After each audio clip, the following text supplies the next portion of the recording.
You've seen the interior on the earlier photos in the daylight with the red stitching, looks great. So some of I'm sort of, well, actually I'm jumping all over the place here to the good and the bad. So yeah, I'll just go over one of the quirks I've noticed in the car here. So front doors have like a nice red stitching in this upper part, also around the armrest. But for some reason they didn't continue this in the back, so I can't really show you. Maybe if I turn the interior lights on. That's better. So yeah, you can see the red stitching, and then when you get to the back, it's just a fake plastic stitch. I'm thinking that's so kids don't pick at it, but then they do have it red down on the armrest. So I don't know why they didn't continue that through in the N-Line model. It's not just my car, I've noticed it in all. So yeah, that was just one thing I was like, that doesn't make sense to me. It's a bit of a cheap out. I would have just put the red stitching across the back doors, or they could have just put no stitching there and I wouldn't have really cared. I would have gone, oh, just the front has it. But to put a fake plastic one in just ruins it. I'll just pop back outside. I've put the lights on because the DRLs in this car look awesome. So they're on nighttime mode, so they're in dull mode, but daytime they're even brighter. The indicators and everything looks so good. And I love the rear end of this car. It's just so aggressive with the shark fins, and the big solid bar across the back is just beautiful. One issue is the indicators being down low. I have noticed that they can be an issue, not for me driving, but I have seen it on other cars where they've cut me off and I didn't notice their indicator because they were so low. But we just make sure we don't put our indicator on too late or cut people off on the highway. Back to the negatives. So I mentioned the scratch on the front. Once driving it, I did have the whole dash just turn off on me. So the mechanics did pick that up in a CAN bus fault and said it's software related, and this will improve with updates going down further. So I'm not too worried about that, and it hasn't done it since. So it did it around the 1500 kilometre mark, and we've put 5,000 on it now and it hasn't done it since. Sports mode, the car's very responsive. The steering like stiffens up. The all-wheel drive in it's great. It does what it needs to do.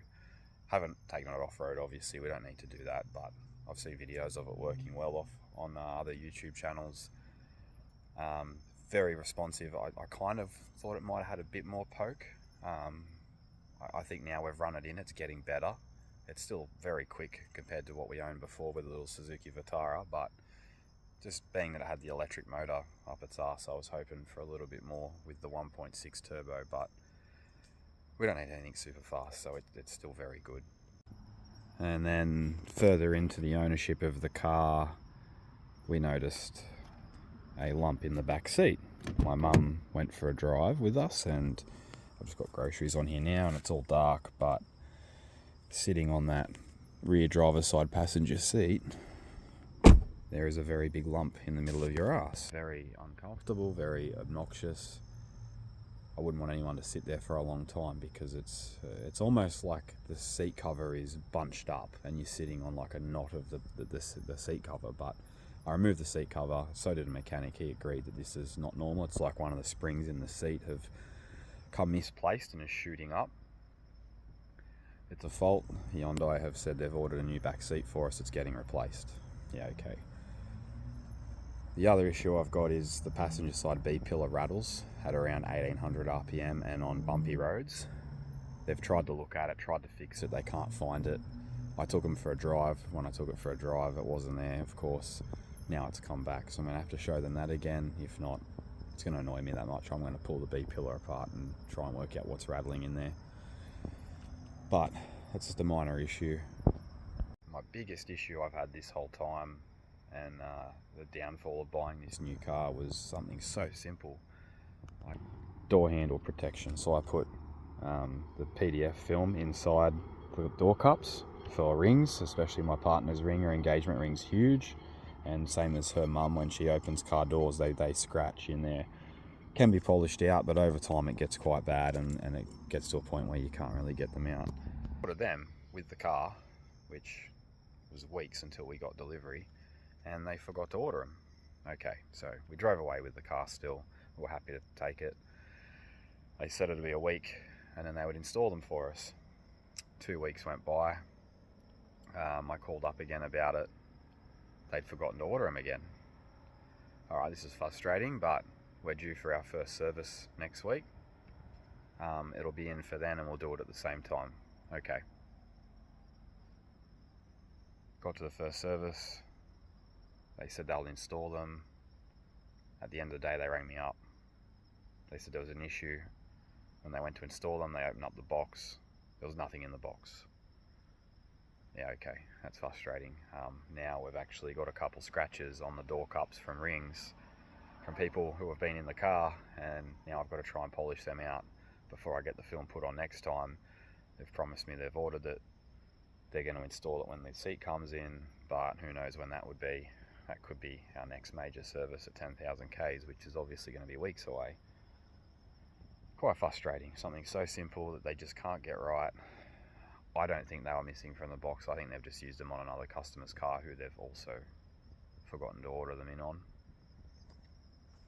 But anyway, again, driving this car is amazing. I don't do a lot of driving in it. I wish I got more time with it.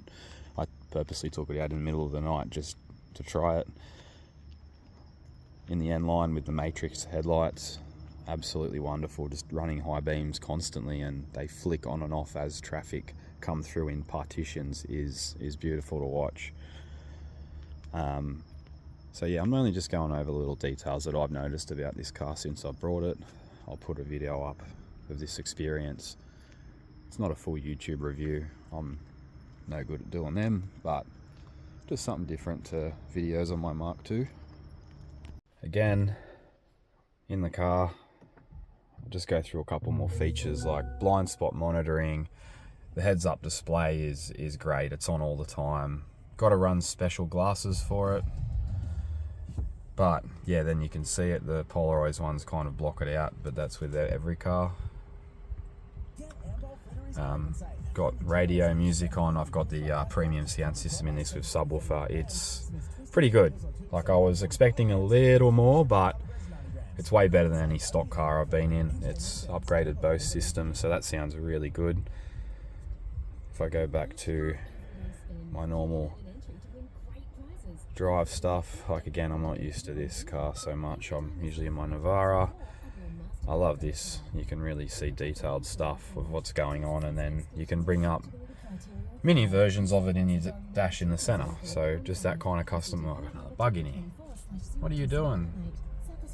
Car's just kicked on because I'm using stuff. So now you can see it's charging. All that is really great info. Roughly getting what they recommend is the 5.3 litres per 100. We do a little bit more on the highway, but I have had it down to 3.9 litres per 100 around town, which is really good if you really know how to use your features.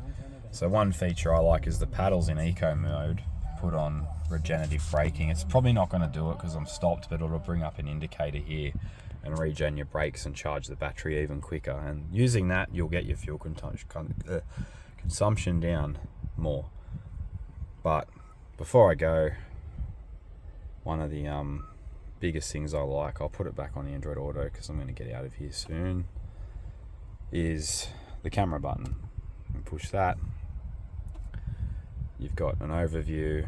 You can have this 360 camera, which looks really good. I'm really happy with the quality of that.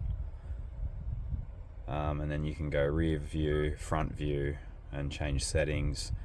But a lot of things you don't realize. If you go map, this is the standard map that comes with the car. I have used it a bit. You can customize this panel and do all sorts of things with it, like your idle mode there, a mini map. You can have the weather showing all the time, calendars, you can have a compass, clock, and all this stuff. But you can put it on camera mode and watch as you drive constantly over the top of your car, which is good in traffic because you can see things. You can see cyclists, you can see like if people are moving over on you in a lane or trying to merge like in a weird way behind you, and it's quite fancy. I wish you could do that in Android Auto over the top of it, but obviously it doesn't quite do that, and I run this mostly in Android Auto. Just I really like Waze for police alerts and stuff. Cruise control, lane assist and everything works great in this car. I'm super happy. I'm not going to film while I'm driving this car because I'm using a phone, and we all know that's not right, but overall very happy. Car's great, does everything we want it to. It's big enough, very good for kids, good mid-sized family car. It's not too big for us, we can park it easily. It's got all the tech in it, great upgrade. Just a bit sad with the scratch, the rattle, the lump in the seat, and then them being so lazy on the PDF